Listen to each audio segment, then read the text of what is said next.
Hello everyone, magandang hapon sa lahat. It's 5:05 in the afternoon. Nandito tayo sa isang mall, sa Robinsons Mall, Bacolod. Thank you so much, Robinsons Mall, Bacolod. God bless. And God bless everyone. Peace upon us. Sumasa inyo nawa ang kapayapaan. Ngayong araw is September 5, 2025, Friday.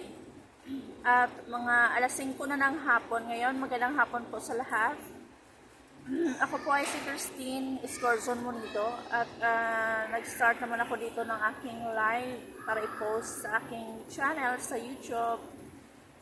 I pray na gabayan tayo palagi ni God at bigyan tayo ng blessings sa lahat ng mga plans natin sa life.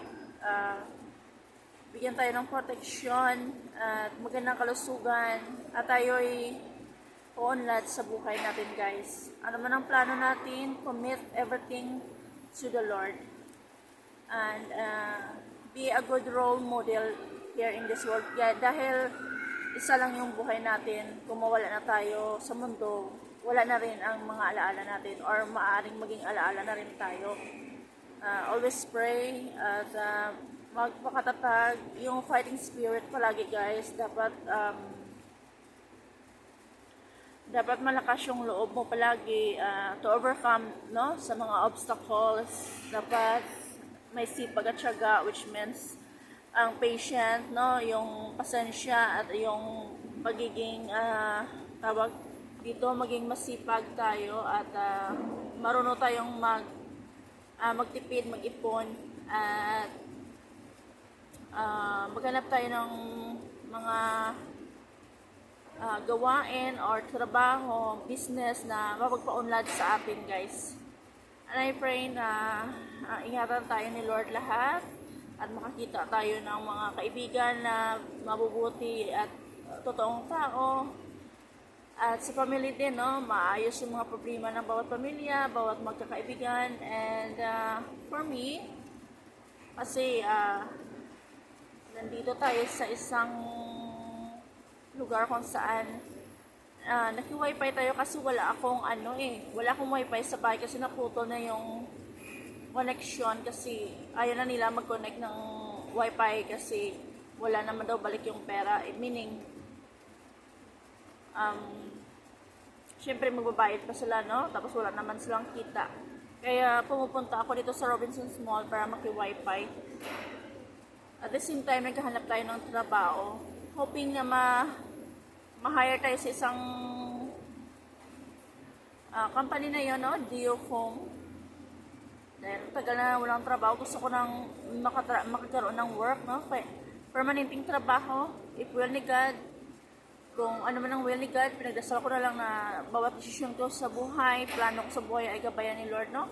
Kung makabalik tayo sa abroad, okay naman, basta okay, mabuti yung mapuntahan natin. Kung dito sa Pilipinas, mabuti rin. Hopefully, no, maging successful tayo. Ako, ikaw, always pray lang kay God, no? Commit your plans to the Lord. And I pray na maging mahaba pang buhay natin. At kung ano man ang plano ni Lord, bahala na si God sa atin. Sa mga nananakit sa atin, guys, yung mga nang insulto sa atin, pagdasal na lang natin sila kay Lord, no?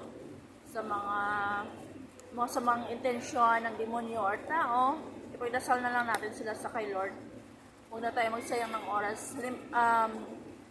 I-value po natin yung ating oras ngayon dahil hindi natin alam kung hanggang kailan tayo at always grab the opportunity, no? Kung anong mga opportunity sa buhay, i-grab natin dahil hindi na yan maibabalik kung wala na yung opportunity at yung salita natin kailangan mabuti at tama ang salita natin dahil kung nakabitaw tayo ng masakit na salita, minsan hindi yan makalimutan ng ating kapwa or sa puso nila o sa isip nila. Kaya dapat sana maging maingat tayo sa mga sinasabi natin dahil minsan yung salita ay nakakasakit at nakakasira din sa buhay ng ating kapwa. Ingat palagi, guys. Take care always and God bless us. God be with us always. And I pray that all of us will be successful one and be a good role model. I pray na lahat tayo i-bless ni God at malaman natin kung ano ang mission natin sa mundo, anong purpose ng life natin, at marami pa tayong ma-learn sa buhay. Learning is an unending process. I pray ang lahat makapunta sa langit, no? During the day of judgment. This year, and the coming years, parang the winning of evil. Pero I pray hindi matalo yan ni God yung mga demonyo. And the winning of God coming after the winning of evil. Sumasayo na ang kapayapaan, peace upon us, and pray everyone, and good luck and God bless, more power. I love you all, and I pray na mawala yung galit sa puso natin. Always be a good person, guys, whatever happen.